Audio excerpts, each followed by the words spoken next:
Hi everyone, welcome back to another Matt Talks. This week I'm alone because I actually want to share some of my favorite features in Mews. And these are some of the features that might not be as obvious, but I think that they have real value and they're worth getting highlighted. So in this week's Matt Talk, I will give you the 10 favorite features of me that I like the most, that I think could have potential impact if hoteliers find out about them. And I have two bonus features at the end of this Matt Talks where I give you some upcoming features that I get excited about for a release. And I've been pushing hard to get released and I've been testing them and they work so well. So I want to talk to those particular features. Let's start with the 10 features that already exist that you can use today that are really, really impactful. The first feature is Apple Wallet. We have been working relentlessly for the last year together with Apple and with Assa Abloy to get Apple Wallet deployed. You've seen big announcements of it, but I haven't really seen it live in hotels. And we have now released this at Mews Unfold. And honestly, what they've done is so smart and so seamless that I think it's worth the number one spot. The idea that you have a digital app installed on your phone, like with Marriott, with Hilton, all these big brands have their app. And then once you've checked in online, you have to wait for your key to come at 3 o'clock only. And then every time you have to enter the lift or go to the room or to the gym, you have to find the app because I've hidden them in the subfolder. You have to open the key, you have to press it, you have to wait for the Bluetooth to respond. It is annoying if you open the doors at high frequency. So like it works beautifully, but it's not seamless, not as seamless as a plastic key. What Apple Wallet's done is it downloads that key during the online check-in directly on your phone. It also works with the kiosk. So the kiosk will allow you to instantly download that key on the phone. And unlike with Apple Pay, where you have to constantly use your facial recognition, actually it just sits on your phone. So you can just hold your phone to the lock, or you can just hold your Apple Watch to the lock and it instantly opens.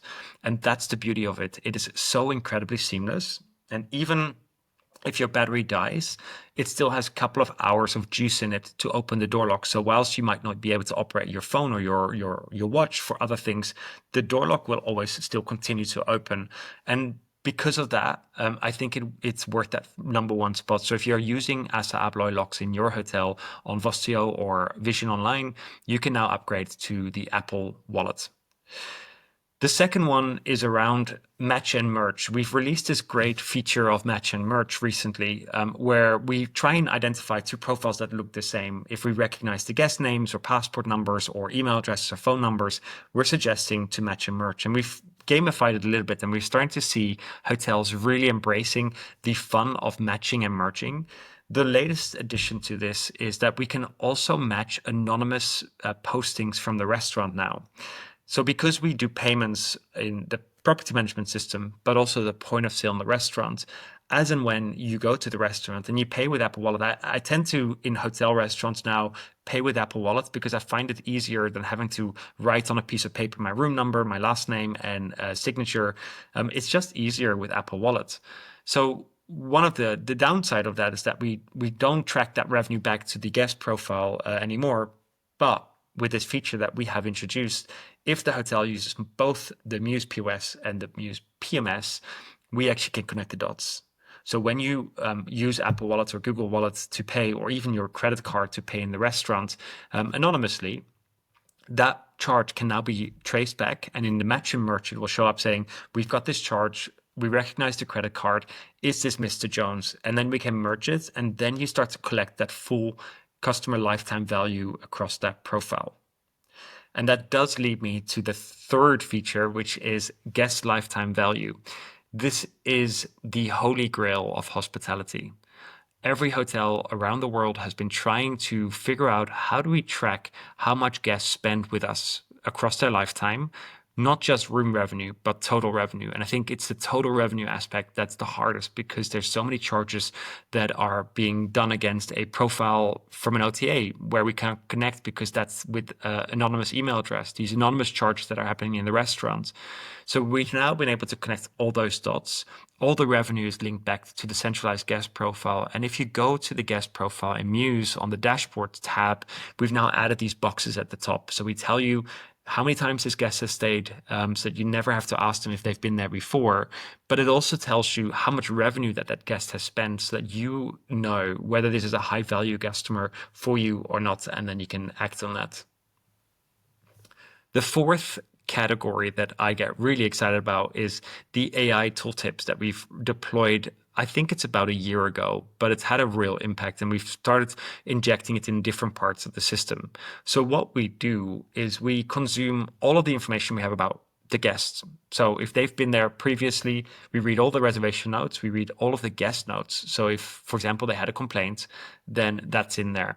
If you work with a platform like, for example, Guest Review, the reviews that they leave after they left last time, we get pushed back into the guest profile, and the information from that we feed into our AI, so that when they now get to arrival of their upcoming stay, you get these tweet-sized summaries directly on your guest profile, helping the receptionists to have that really personal conversation, or making sure that they're ready for your allergies if you are allergic to feathers, for example. And these AI tools have been incredibly helpful, and we now do over 1.6 million of those notes every single week for our customers.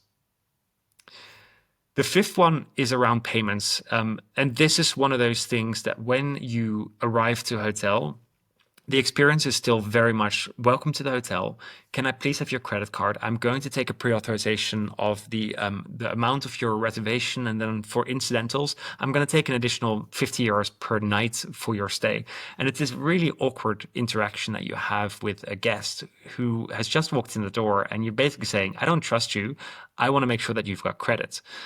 We built these workflows in so that we can now take that pre-authorization before they get to the hotel. So we can set up a rule that says the day before arrival at 3 p.m., take a charge against, take a pre-authorization of the room rate plus 50 euros per day automatically. And that makes that check-in so much smoother, because you've just cut 2 minutes of that check-in journey, but you also made it much more warm and welcoming, because you can go straight to the hospitality part of the check-in rather than the payment part.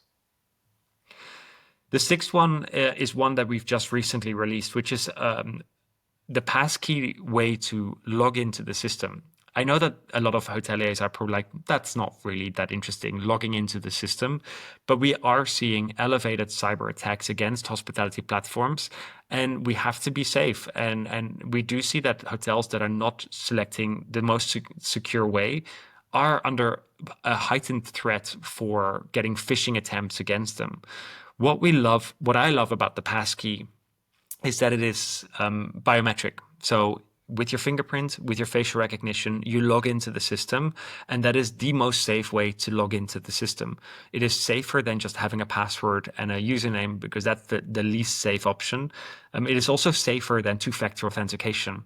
We've been educated that two-factor is the safest way, but unfortunately it no longer is, because these phishing criminals have got really good at even logging into the system with your two-factor authentication token. So Passkey is the next iteration of this. And if you have a smart device like a smartphone, you're golden, because you can now log in with your smart device to Mews. Number 7. Early check-in fee on the kiosk. We do a lot on the kiosk, but this particular feature I experience a lot when I travel, and I travel every single week. It is the experience of walking into a hotel lobby and then saying, hi, I'm here to check in. And they say, you can come back at 3, you can store your luggage, but your room isn't ready. And I always think, I'm sure that there's a room ready. Like, I can't imagine that out of this big hotel that the room isn't ready, and I'm willing to pay for it. But they just don't give me that option.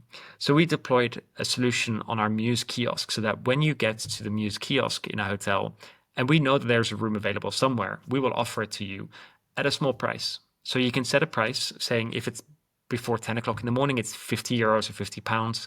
If it's after 10, it might be 20 euros. So the price is dynamic.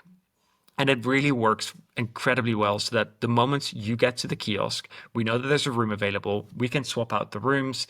We can charge that price. We will take the payment directly on the kiosk. And it's a very smooth end-to-end experience.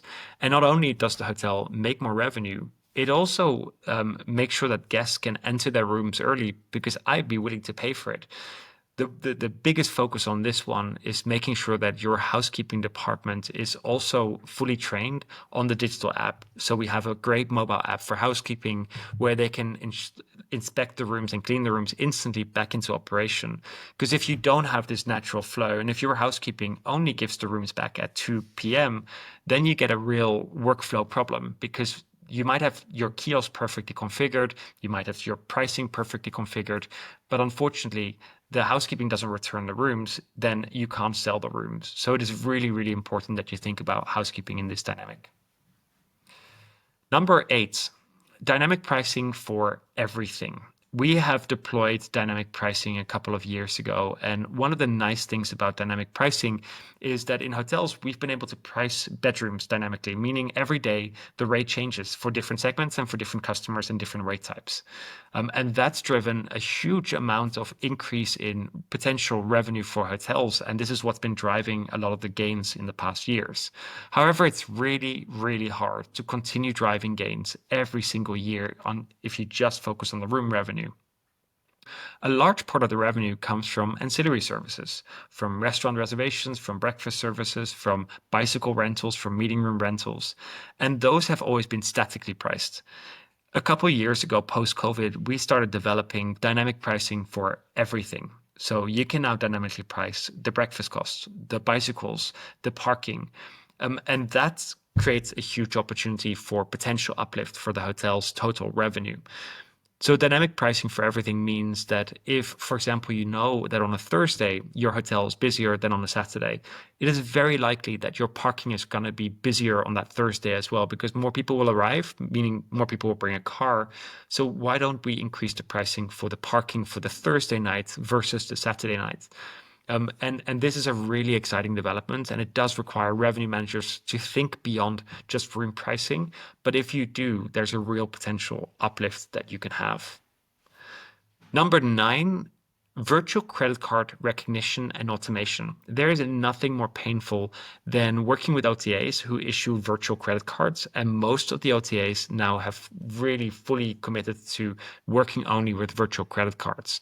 This benefits them, but unfortunately it works strongly against the operation of a hotel, because these credit cards are often activated on the day of arrival or the day of departure, or even at time of creation, and they all have different rules, and it's really hard to work with it. So we spend a lot of time working on recognizing which card it is, when we can activate it, and when we can charge it, so that we can have a complete end-to-end automatic workflow for reservations that come in with virtual credit cards. And this solves a major pain point, because when you get the guest card, you can use that one card for the room accommodation, but you can also use it for ancillary charges, which is not the case with a virtual card. You can only use that for the room rates, and then you still have to capture the guest personal card for ancillary charges.